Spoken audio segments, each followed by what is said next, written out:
There was a new study that was just released, and if you guys didn't realize, and like, it kind of breaks my heart, and that is gamers are not interested in strategy games anymore. Now, granted, it's not like there's a new strategy game released like every year, basically a big time strategy game. Usually they're spaced out, right? And by strategy games, I'm talking like XCOM, I'm talking Civilization, that kind of strategy game. So some researchers gathered a bunch of data, and we're getting ready to read an IGN article talking about said at data. Gamers are becoming less interested in games with deep strategy, study finds. Simply put, and see, like, I hate to say this, but all games require some strategy. It's not just the civilizations. It's not just those type of games. I mean, I feel like there's a lot of strategy no matter what game you end up playing. Video games with deep level of strategy are becoming more increasingly unappealing according to new studies. Okay, continue. The report from Quantic Foundry collected 9 years of data from the researchers' own gamer motivated profile tool, which tracks how appealing different aspects of games are to different people. Okay, I'm just gonna put this out there. I get a lot of flack because I love, like, when I'm not on stream, man, I play some of the dumbest games ever. But when I'm on stream, of course, I play similar games, Fortnite, Rocket League, that kind of stuff. Categories include destruction, which kind of makes me wonder what the destruction category entails. Excitement, competition, community, challenge, strategy, completion, power, fantasy, story, discovery, and design. Why can't we just have it simple like RPG, JRPG, stuff like that? Instead, they're just going to do this. Quantic Foundry looked back on what's motivated gamers across the years and found all of these have remained relatively consistent except one: strategy. I guess they got to change their strategy, bruh. Gamers who score high on this component enjoy games that require careful decision making and planning, its summary states. They like to think through their options and likely outcomes. Okay, okay. These may be decisions related to balancing resources and completing goals, managing foreign diplomacy, or finding optimal long term strategies. They tend to enjoy both the tactical combat in the game, like XCOM or Fire Emblem, as well as seeing their carefully devised plans come to fruition in games like Civilization, City Skylines, or Europa. Now, I will admit, like, XCOM's such a good game, but it's rage inducing. It is rage fuel to me. Civilization, another great game, as long as you don't get nuked by Gandhi. That's actually that's a steep drop. So from 2016 to 2024, right there. But across its 1.7 million surveys, Quantum Foundry found that 2/3 of the strategy fans worldwide, except China, where gamers have a very different game motivation profile, which doesn't surprise me. A lot of their stuff is like time based because they have like time restrictions, especially on younger people. Have lost their interest in elements of video games. 67% of gamers today care less about strategic thinking and planning when playing games that average gamers back in June 2015. I mean, everything's going to change, but at the same token, you also got to look at it this way. There was a rise of quite a few different like subgenres or genres like battle royales that we didn't have in 2015, but we have in 2024, right? So of course that is going to pull people away. Now, which category does battle royales fall in? I have no idea.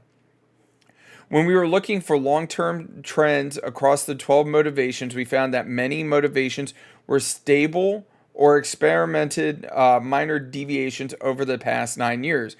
Quantic Foundry said strategy was clearly the exception. It had substantially declined over the past 9 years, and the magnitude of this change was more than twice the size of the next largest change.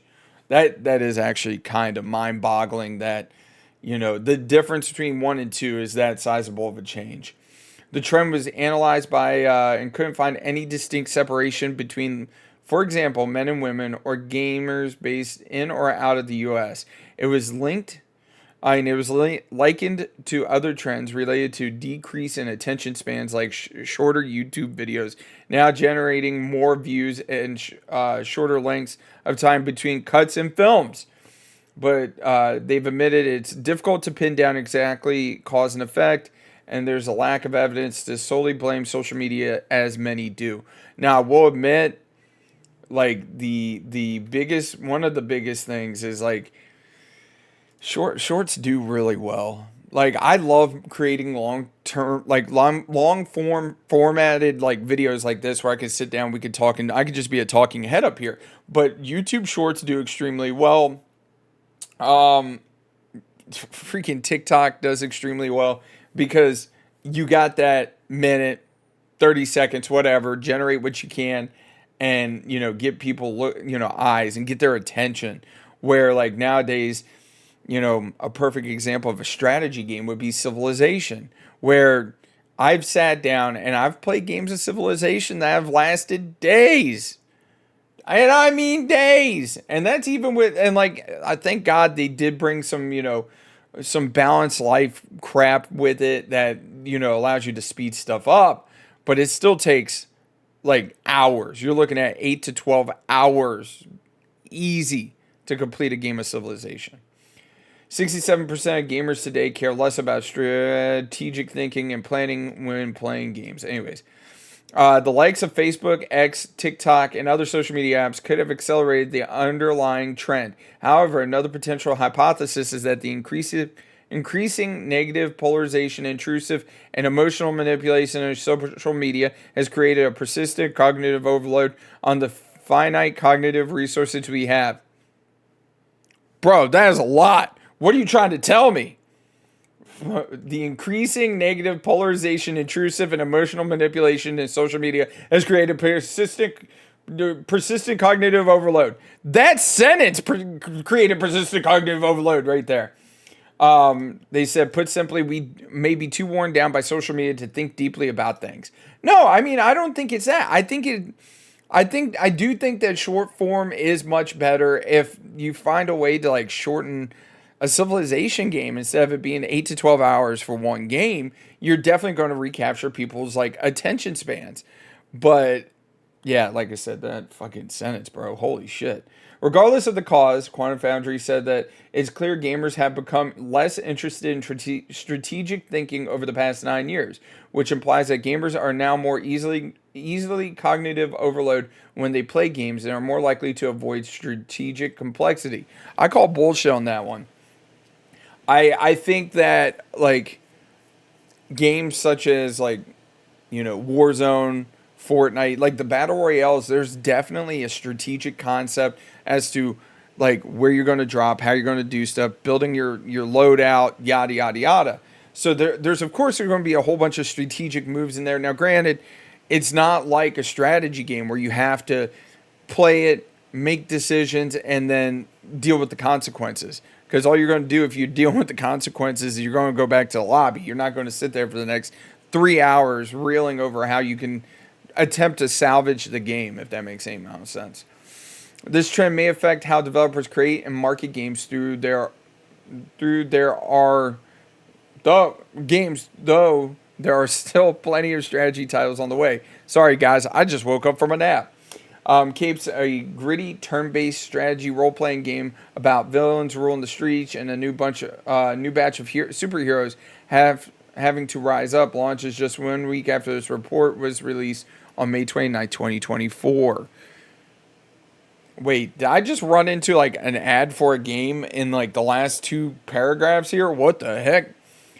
Ferris Games, the developer behind XCOM's Chimera Squad, Marvel's Midnight Sun, is also developing a new Civilization game, but there's no word on the release date yet. A team of former Blizzard developers are working on a Stormgate 2, RTS. Now, don't get me wrong, I love RTS game set in a post-apocalyptic future due out in third quarter 2024. So, like, I genuinely feel like if there was a way to shorten a game, Like, like I said, I think strategy games would make a comeback. But at the same token, is like how many people are out there playing board games? We're going full screen. I feel like the comparison with this, I think would be like board games. Because me personally, I'm not going to go and play Monopoly on a board. I'd much rather play Monopoly like virtually on a computer, on a Nintendo Switch, what have you, because there's no cleanup. I think that the ease of playing, the ability to cut down on time and stuff like that might be a way to salvage strategy titles. Just saying. Not that long, convoluted sentence that I read. Anyways, guys, this is my 2 cents. That was the article I found for today. I thought it was interesting. But I want to hear y'all's thoughts. What are y'all's, how y'all feel about it? Let me know down in the comments section down below. Don't forget to mash that like button and subscribe. We're on our way to 8,000. I can't do this without you guys. You guys are awesome. You guys support me. And like I said, you just keep doing what you're doing, man. Till next time, I'll catch you guys later.